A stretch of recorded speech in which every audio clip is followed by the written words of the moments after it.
Hi guys, today I want to talk about how stress impacts our physical and mental health.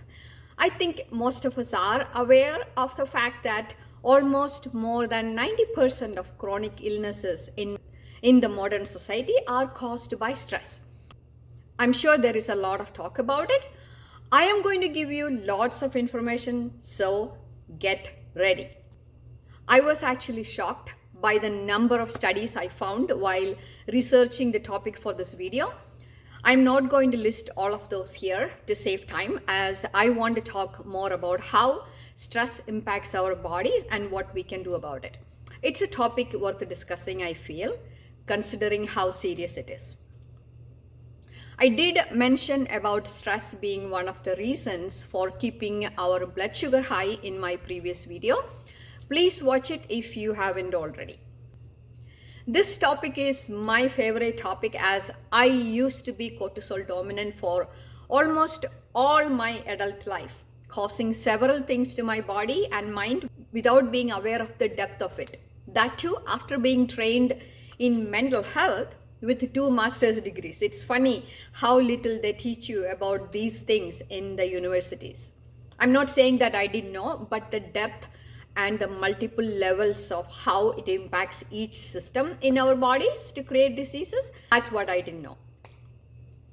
Having said that, if you don't know me, my name is Ajimol Mohan. I am certified in functional diagnostic nutrition, initially trained as a mental health social worker, worked in crisis assessment as part of an emergency medicine in Canada for almost 18 years, left the Western medicine field to focus on my newfound passion of functional and holistic health due to my own personal health journey. My business name is Harmonic Health 360 and website is ajimolmohan.com. You can read more about me by visiting the website if you are interested, of course. One more request before we start. Please subscribe and support my channel. It is quite new, so that would definitely help. If you like this kind of topic, press that like button, and also do not forget to share with others. You can also let me know if you like to discuss any topic related to metabolic health, as I am open to suggestions. So, what is stress? In functional medicine, we understand stress a bit differently, and it goes beyond the conventional understanding of just a mental and emotional strain. Stress is viewed as a multifaceted concept. Stress in functional medicine is a dynamic and complex response to external and internal challenges that disrupt the body's equilibrium. Let me explain. It includes not only psychological stresses but also physical, environmental, and biochemical factors that can trigger a cascade of physiological responses. For example, it doesn't have to be a huge trauma or something, although trauma is a huge stress on our bodies. It could be just like being constantly in negative emotions, or staying in a toxic job, or toxic household, or friends, family, lack of sleep, sunshine, lack of exercise, toxins, inflammatory foods, and other chemicals and additives in food or water, bacterial imbalances, and so on. The body doesn't know the difference, and any of the above components can put the body under stress and disturb the equilibrium and balance. So it is a much bigger concept. And it's also important to consider the biochemical individuality, that everyone has unique biochemical and genetic makeup. Stresses can vary widely among individuals, and the body's response to stress is highly individualized. So not everyone or their bodies act the same while facing multiple biochemical or emotional challenges. So stress is a complex interplay of biochemical, genetic, and environmental factors that influence the body's ability to maintain balance and optimal functioning. Because all these systems in our bodies are interconnected and affect each other. So addressing the root causes are very essential instead of treating symptoms. Having said that, let's talk about the many ways that our bodies get impacted by stress. The number one on this list is hormonal imbalances. we have two branches to our autonomic nervous system, that is called sympathetic nervous system and parasympathetic nervous system. Our bodies cannot be in two stages at one time. It's either in the sympathetic state, which is the fight or flight that gets activated during stress, or in parasympathetic state, which is the rest and digest, where all repair happens in the cellular level. I would like you to look at this picture here that I'm going to show you. And you can see how differently our bodies function when we are under stress or when we are relaxed. You can see the difference in the blood flow to the organs when we are in fight or flight or in parasympathetic. What happens is that when we are in fight or flight, the body prepares us to face a crisis or run away, as if we are being chased by a lion. Hence, all the other functions like digestion, reproduction, yada, slows down, as there is no time for any of those things. And if you do, you would be certainly eaten by the lion, right? And it's an important function when we are in a real crisis. But once the crisis is done, the body will go back to the resting stage. The primary neurotransmitter released by the sympathetic nervous system is norepinephrine. It's also called a noradrenaline.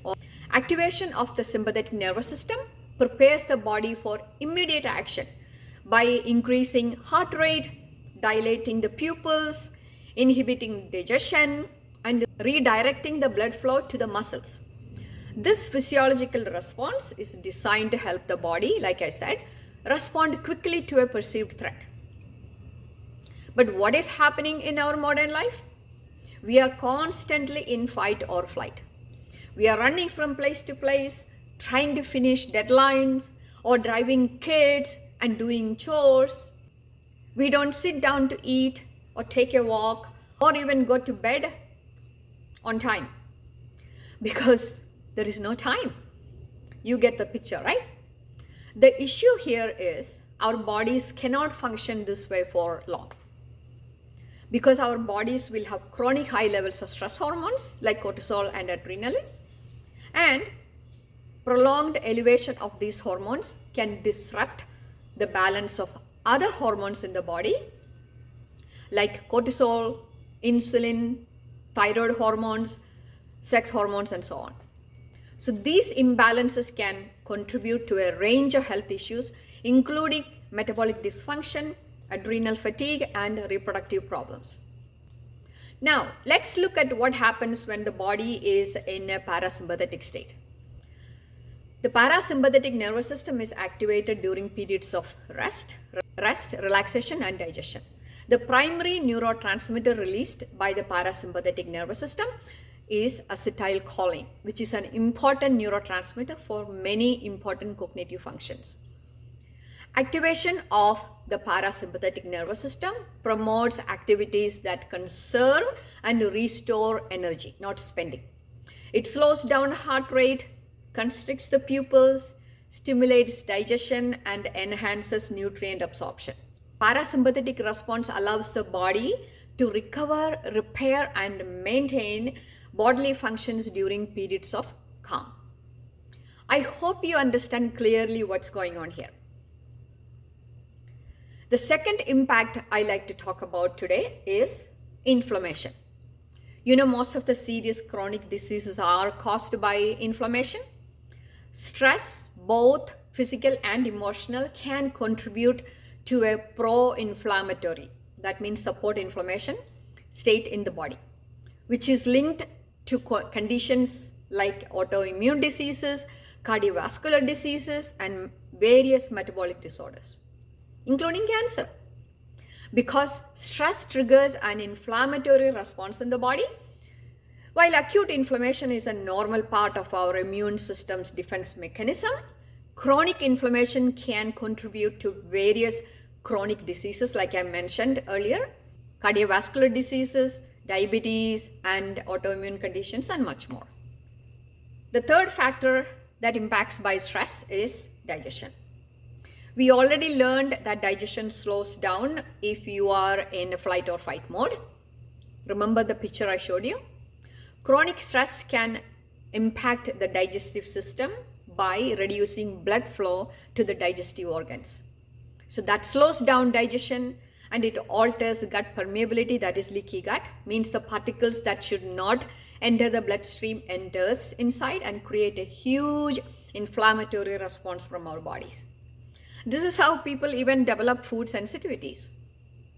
This can contribute to conditions like irritable bowel syndrome, IBS, you're familiar with it, and other gastrointestinal issues and many other serious issues.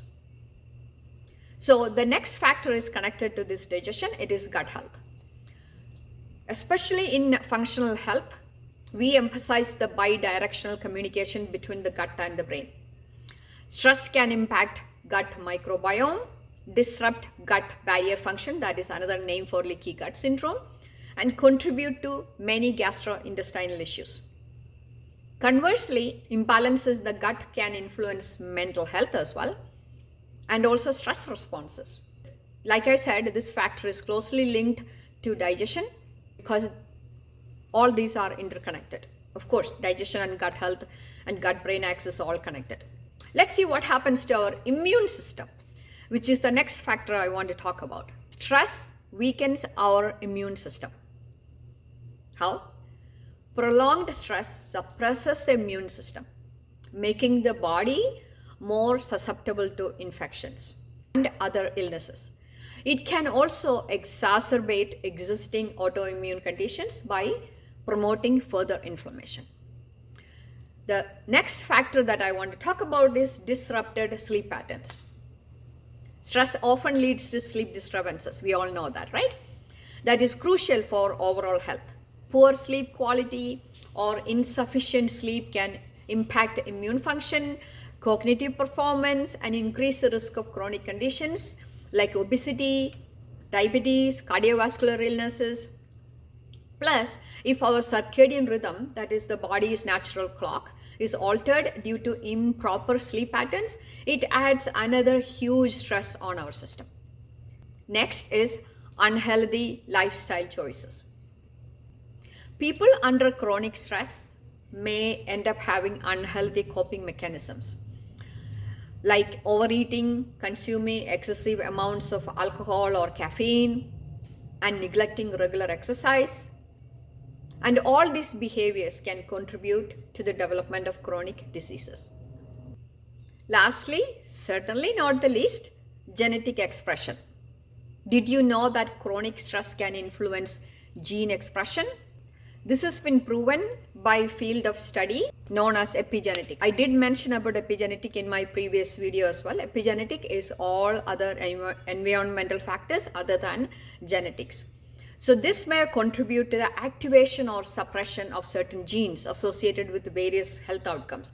That means the genes can turn on or turn off based on how we live and our lifestyle and our environment.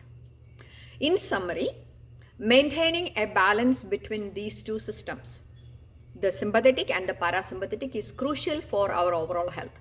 Chronic activation of sympathetic nervous system due to prolonged stress without adequate parasympathetic activation, without relaxation, can contribute to health issues like, again, I'm saying cardiovascular problems, digestive disorders, compromised immune system function, and much more. Techniques like mindfulness, deep breathing, and relaxation exercise can help promote a balanced autonomic nervous system response, along with changing your lifestyle, prioritizing self-care, nutrition, focusing on gut health, and detoxification systems. Remember to slow down and enjoy life a bit. Now that you have learned the deeper layers of the impact of stress on our bodies, don't you want to do something about it? I hope so. It's not worth staying in cortisol dominance as it destroys our bodies and mind. Our bodies are capable of healing by itself and doing a lot, provided we give the right environment for it to cherish. First of all, just make a decision and start from where you are. Baby steps that will lead you to bigger steps. And moreover, trust the whole picture, trust the universe, trust your guidance. Let go of your stress and struggle. Surrender, and the path will be shown to you. I know more than anyone that it is hard at times, especially if you feel stuck or trapped in toxic relationships at work or family or even intimate connections. But there is always a way. Recognize that you're worth it and deserve much better.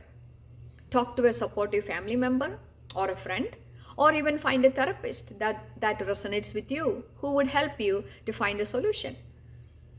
Do what feels right for you from where you are standing at the moment. Remember to put yourself first, as others benefit only if you are your 100%. Especially, I've seen this with women, we have a habit of putting everyone else first and seldom care for ourselves. So it's time to change that habit and some lifestyle, especially if you're not doing well. I have many free resources on my website to help you with healthy meal planning or a morning routine and tips to improve your metabolism, mood, and energy, and so on. Take advantage of it. I really want you to be happy and find alignment of who you are, not the product of some negative situations. And always reach out if you need help as well.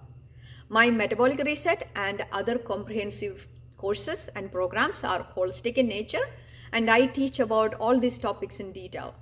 And it's an excellent way to reduce impact of stress on your bodies if you're ready. Check it out, as the courses are designed for everyone. There is a course for 5-day for beginners and a self-paced program for those who want to do this independently with some support from me, and a signature program that has my weekly coaching. Thank you so much for sharing this time with me. I appreciate your interest in your health. See you in the next one.